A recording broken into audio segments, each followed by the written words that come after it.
Welcome, everybody. This is Justin with Three Geeks Podcast. I have Jesse Corti and Tim Farmer with us. We're here to talk the Christmas Carol. Super excited to talk to you, gentlemen. How are you doing today? We're doing great. I'm doing great. Thank you for having us. I'm a little irritated, but I'm all right.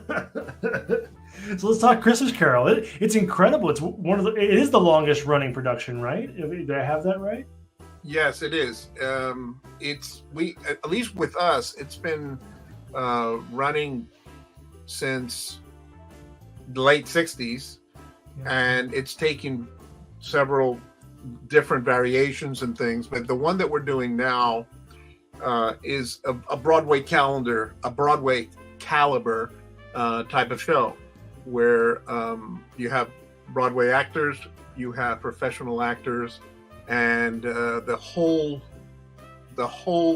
cathedral at First Presbyterian Church of Hollywood. It's a 100-year-old cathedral, and it's beautiful, and it's all wood. When you go in there, you're stepping into time, and it's almost like you're stepping into 1843. So our version also is adapted more to be like the original novel, as opposed to all the different things they've added and changed and all that. So for a novice that has lived with mostly the Muppet Christmas Carol, what are like some of the big changes? Well, we've actually happened to have the original Scrooge from the Dickens novel.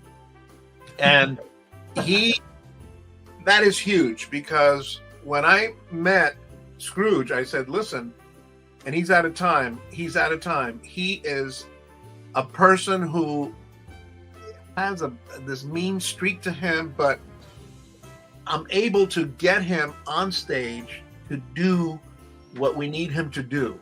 And I'm so glad for that. So, excuse me, am I in the presence of the ghost of Christmas present?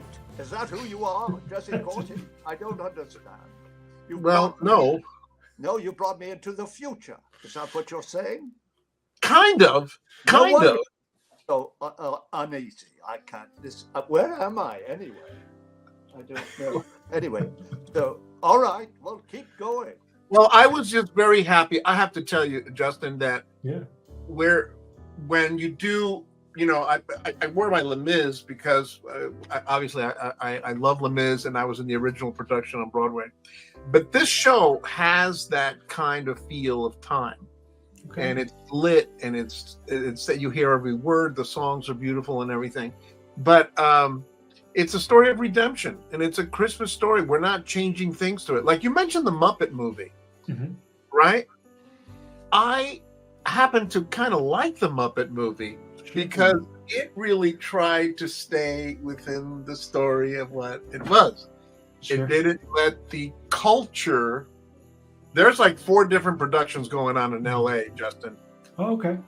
And we're the only ones who I believe, because I've seen them all, sticks to what Dickens was doing about redemption and all this. Other ones kind of stay away from things that may get too tough for them because of the culture. Sure. So that's one of the things. But when I met Scrooge here, he really, his skin is the best. Joe Montaigne came to see it, and he said to me, Jesse, this is the best Scrooge I have seen in my entire life. And today I was sitting with my wife. She's the choreographer of this. She's watching his work because we videotape certain things. She goes, this guy's unbelievable. What an actor, what an actor, what an actor. But anyway, it's a show that you can bring your family to, Justin. I don't know if you have a family or if you can bring your friends, but you're not going to be disappointed. And it's the fastest 90 minutes that you're going to have. Plus, if you don't mind, Scrooge, me saying that after the play, we have an incredible party right across the campus, and it's a huge party again in period. There's cider, there's cookies, that's cool. There's coffee, there's stuff, and it's free. And the best thing, Justin, about our show, Yeah. there is free parking. And it's That's safe. huge. Oh, Yeah. my God. When I first came here from New York, I would go to these 99-seat theaters that, they call off Broadway here. You go, all right, do I have my gun permit with me? I mean, it's like, or you got to go, oh, that'll be $20. What, to park over here? So we have free parking. We have security. We have bathrooms.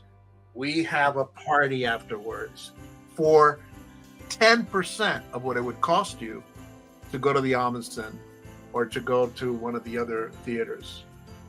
It's incredible. Yeah, it's huge for sure. It's totally, yeah. I prefer tea as opposed to coffee.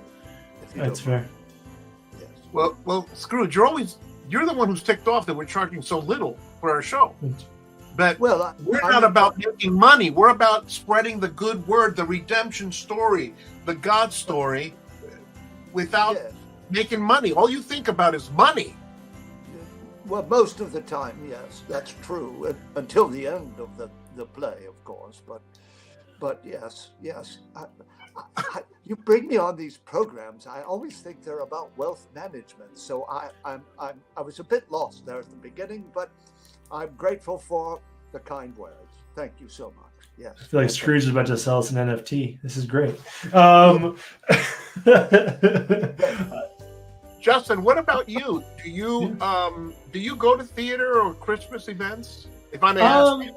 No, sure. I haven't recently, but it's not to say I wouldn't. I love the Christmas Carol. I love the story. I mean, again, my most exposure is the Muppet Christmas Carol, but I enjoy Les Mis. Of the stuff I've watched, mostly it's been the movie though, so forgive me, not Broadway, but it is the movie. I've seen like Wicked. I enjoyed Wicked. But it's kind of whatever kind of pumps through Columbus. As we're kind of a Midwest podcast, so it's really whatever is in the area.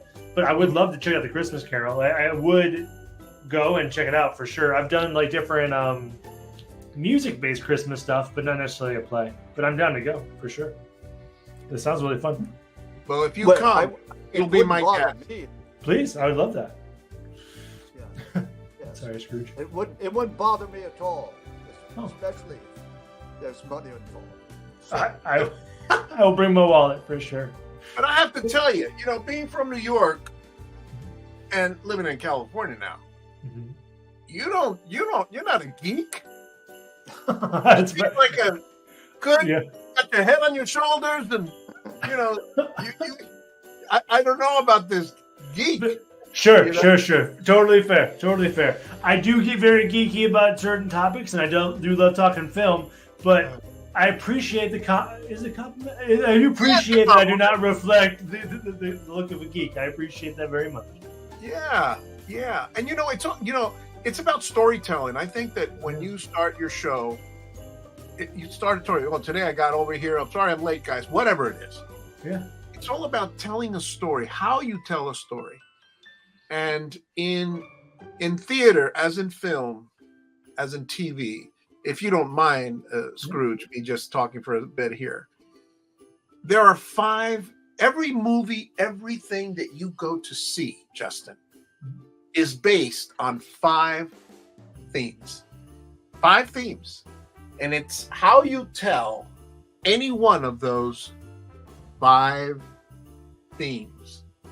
And of course, you're saying now, and sorry, there are people, your audience, well, what are those 5 themes? Exactly. What is he talking about?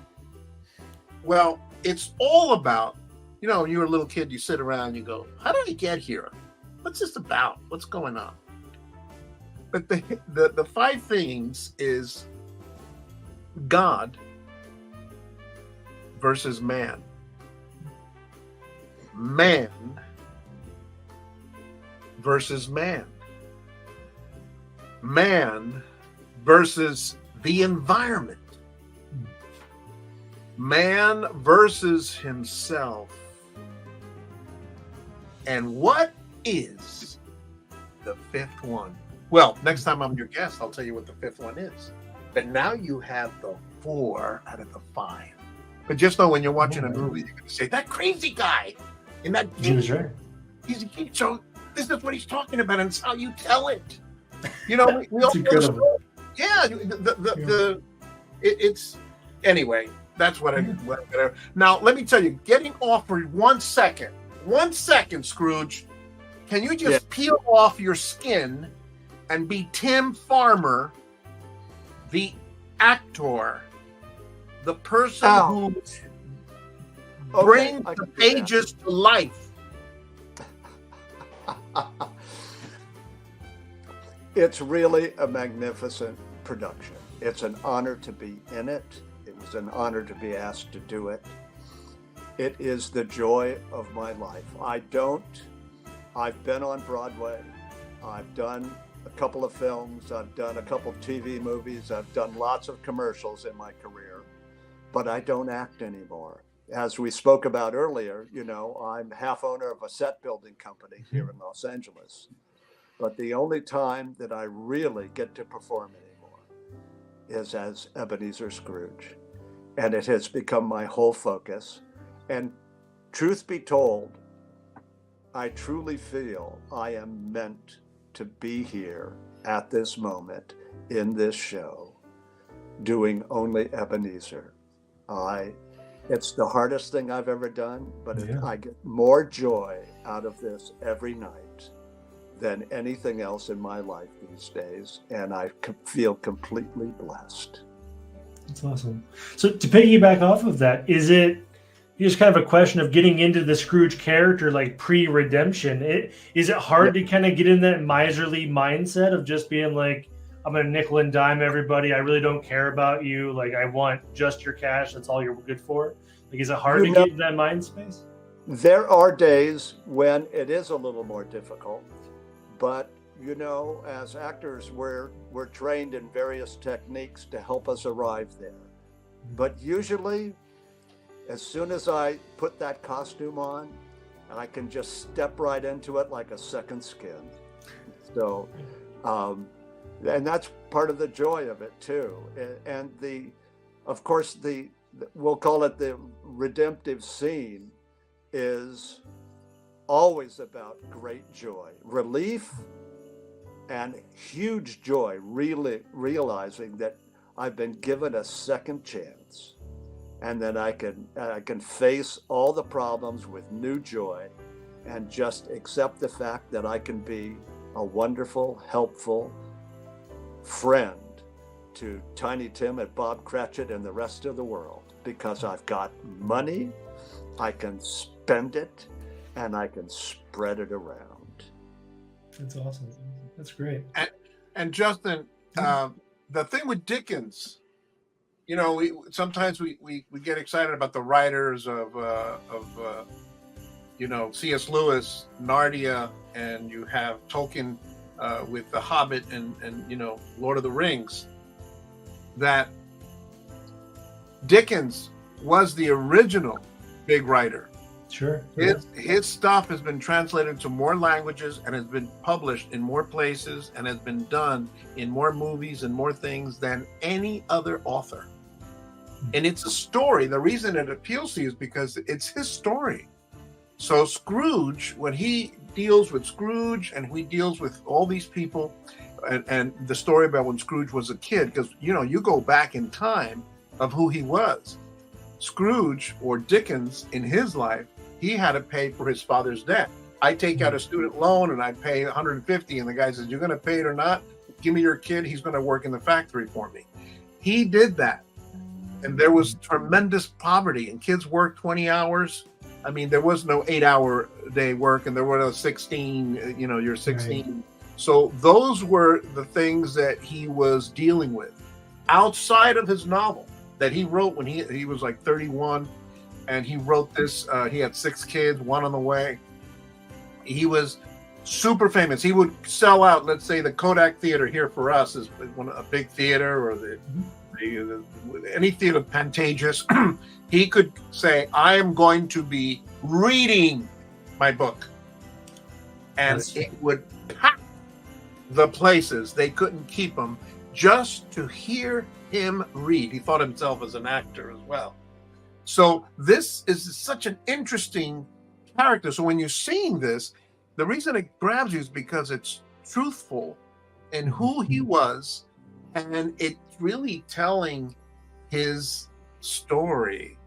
So it's it's really phenomenal, and I think that many of the later writers learned, even the Harry Potter and all those, they learned from Dickens. They took from Dickens, and it's just an amazing thing, when you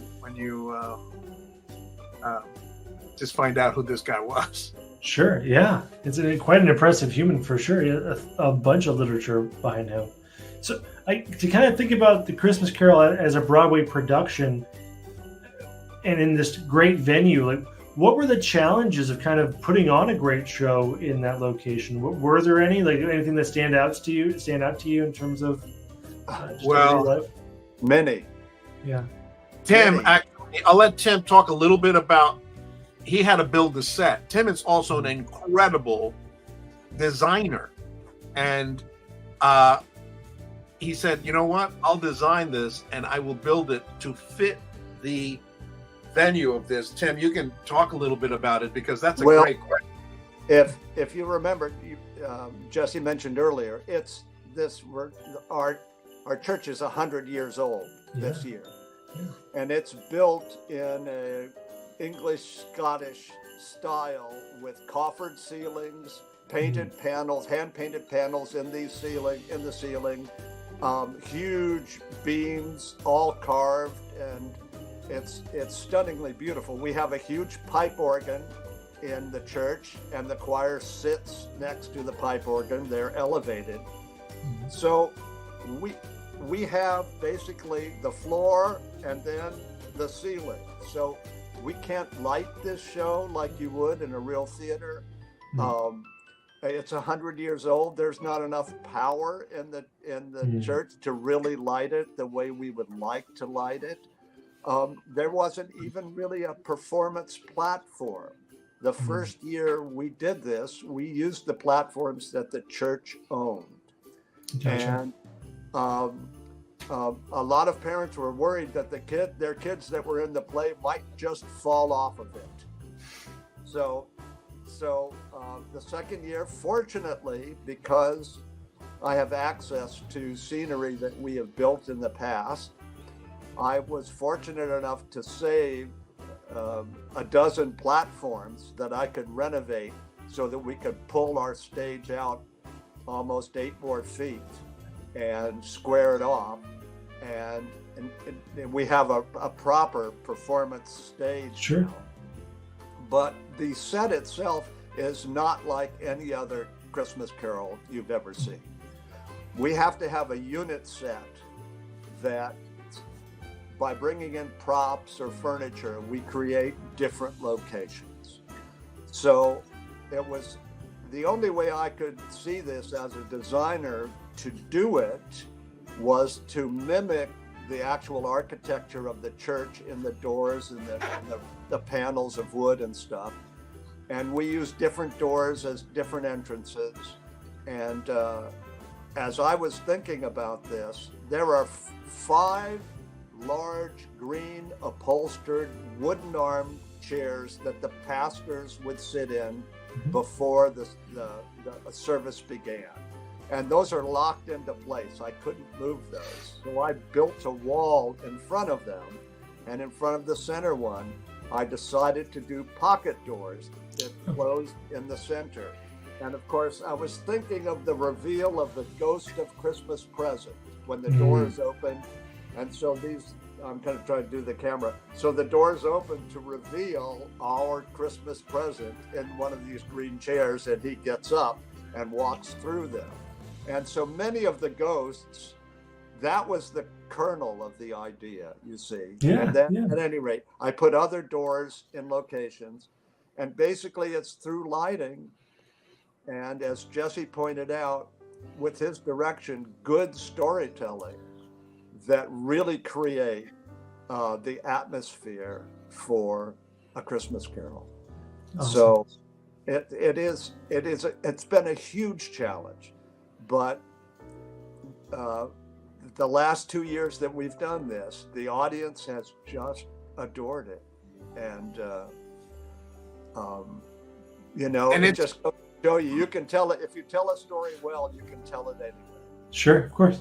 Yeah. But it's lit. I mean, the lighting, the guy who's doing the lighting is incredible. And the sound, you hear every word. If you hear somebody go, just breathing in, you hear it. So there is every sound. That's why I'm saying that that's like Broadway. I go to these other places that are supposed to be like Broadway, and I don't hear it, and I can't hear the music, and I can't hear the thing. They can't dance. I mean, this what we have is like Shakespeare. It's like it's almost like Les Mis. You have music. You're in that period, and we've been able to use it without those fly things that would come in from the top and in any theater where the thing drops and I'm in a bar. Oh, I'm back at home. No, we use furniture as Tim said, and the actors themselves move it and stuff, and they're in character, and you don't even miss it. You don't even miss it.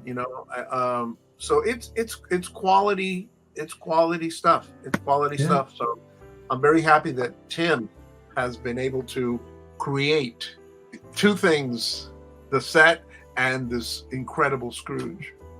Yeah, that's awesome. It's interesting. You can't compete with film. There's just, it's a different medium. It's entirely different. It totally is. Yeah. And that's truly what I love about theater. Sometimes you can bring up a stool, and just tell a story, and you can transport anyone, anywhere, if the story is good enough. And we know that Dickens is good enough. So for sure. So this is your third year, Jesse. Were there any growing pains for like over the course of 3 years, or has it just hit the ground running? How are you feeling about it? 100%. 100%. The first year we had a little bit of a problem because we figured, some will come, but it got so crowded and we only had one or two people manning the place. And it's like they kind of rush into the theater. And so that happened a few times. We had full theaters, but we weren't prepared for, especially because of the pandemic. And an interesting thing that during the pandemic, all the theaters were shut. We were not, because we're not technically a theater. We're a church. We're a 501c3, and you can't shut down a church. So, although they tried in California, and they lost that one. And so people were going, "Oh my gosh, we can go there, and see a Christmas Carol, do a Christmas thing." People, it gets me. People drive past neighborhoods. They drive, over here, it's $6 a gallon, $6 for gas. So they're driving around. But here, for $35, you get a VIP seat, you get free parking, you get food, you get everything. And it's just a beautiful thing. But the growing pains have been also the other shows that do it. You have 4 productions that do it. Maybe Tiny Tim would be a kid. Maybe.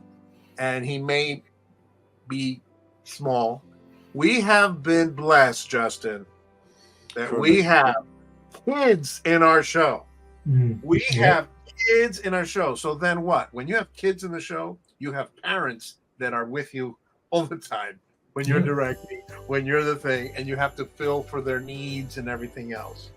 So obviously I'm a parent, my kids are grown up now, but I know what that's like. So we have to make sure that these kids are safe and fed and everything like that. So we grew with that, but that's one of the attractions of this show, that you actually have kids in the show. When you see this show, you're going to see that there are like adults playing kids and things like that. Tiny Tim sometimes is a grown man or a woman. And, last year, I forgot what the theater, but it's a big theater. They even changed Mrs. Cratchit was a man. Oh, okay. So you had Mrs. Cratchit man and Mr. Cratchit man. That one had a wig, and so it's a different show here in California with some of these things. But it's fun. It's fantastic, and everybody has their own interpretation of this. So, but we just stick to what he wrote, Sure. We're geeks when it comes to making sure that Dickens is doing it the way Dickens. We're Dickens geeks. We're geek Dickens. So as a fellow geek, I appreciate you adhering to the code of Charles Dickens. That's good. I mean, you have to. You have to. And we have beautiful in this venue. Unfortunately, this church is an incredible campus, an incredible, it was originally the land was bought in 1903. Tim, I don't think you were even around. No, I think I was born 2 or 3 years later. Yes. Later. So you have this history, you have this thing, but we have these like $1 million stained glass windows. Beautiful. And there's like 1, 2, 3, 4, 5. I mean, there's like 10 of them, and they're gorgeous, and we have to cover them up because we have to keep it dark for the setting, and we don't want any light coming in. So those are challenges too. The church goes, "You're gonna what? You're gonna what?" Because those are things that had never been done before. And certain people, there's a little pushback because they say, "Hey, there's a sanctuary, man. It's got to be like this. It's got to be like that." And I understand it. And, you try to, adhere to it as much as you can. But those are the challenges. The kids, the thing, keeping it fresh, because certain time, we change characters, but most of the cast comes back. Yeah. And but they're all, listen, if you're not good, you can't be in the show, because it's art. It's about beauty, and you have to. It's not just oh yeah, this is Christmas that anybody can read. No, you have to be able to act it, feel it, understand it, just like Chekhov or Shakespeare. Sure. And how?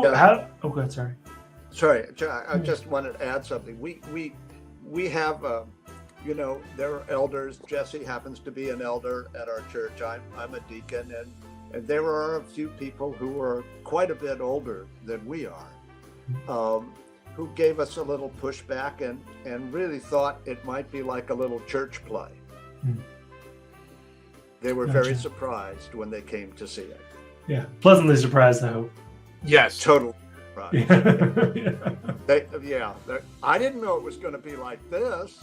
Oh my goodness, Yeah. So hopefully we surprise a lot of people when they come. Oh, I'm sure you will. It sounds beautiful just in general.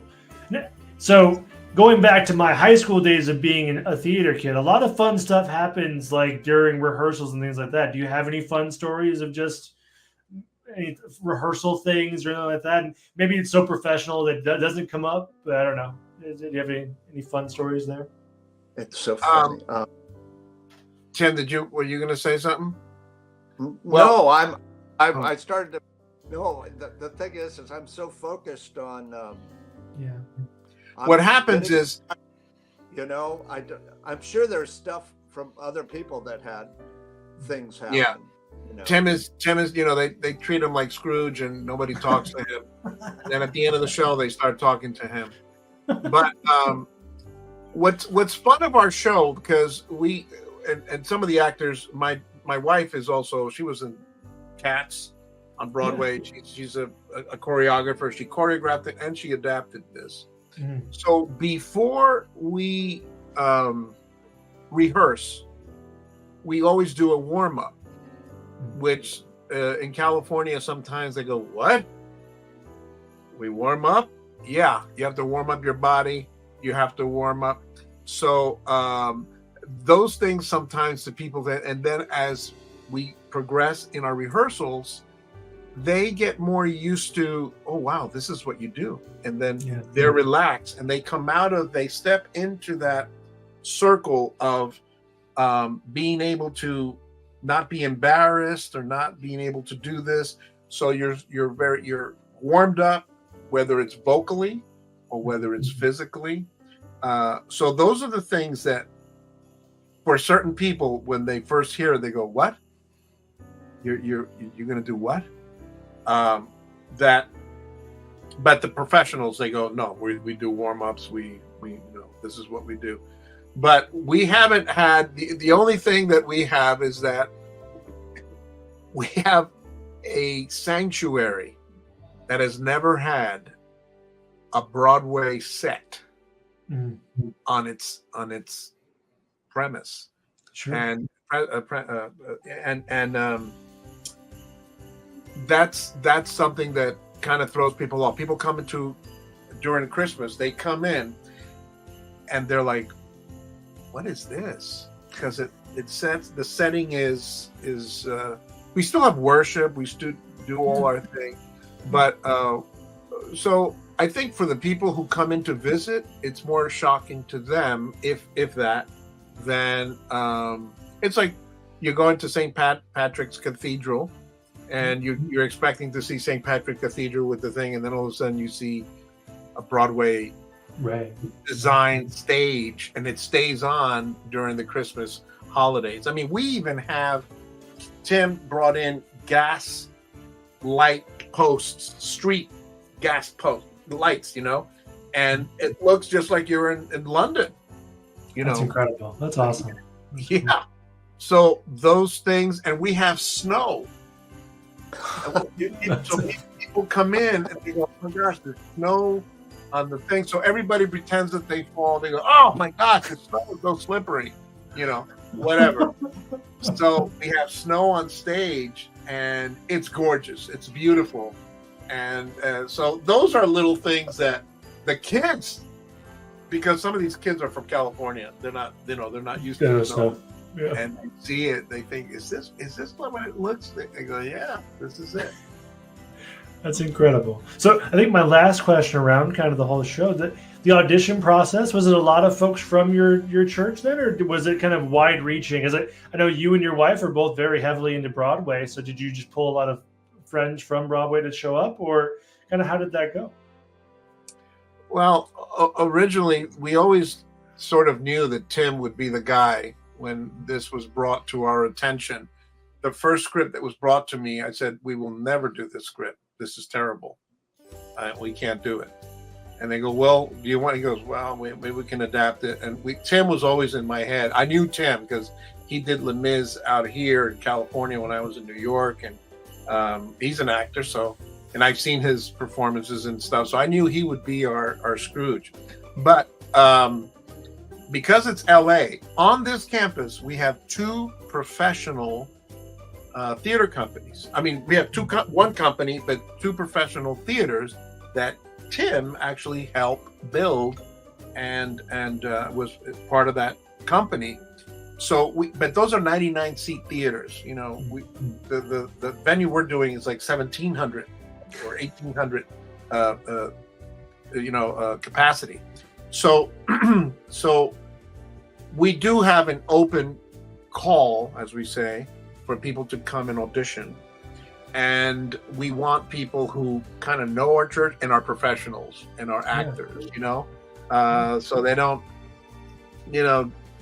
think, oh, this is the way this is. And it also, we let them know exactly what we do, who we are. And of course, we're professional. I mean, you can just Google me, Jesse Corti. You probably did that already. So you know who I am. You know who I am. And once they know who you are, they go, okay, this guy's serious. He's, professional. And usually they start talking to me about Beauty and the Beast, Disney, Les Mis, and all the other stuff, recording with Michael Jackson, and a whole bunch of stuff. So those are fun things, but I'm more interested obviously in what we're doing. Right. But if that helps to bring in more professionals into the audition process and into the performing process, I more than welcome that. That's awesome. Those of us who belong to, are members of Hollywood Presbyterian Church, no one gets paid anything to do this. This is our desire to bring Dickens, to LA, and to do this just to, it has nothing, oddly enough, it has nothing to do with money.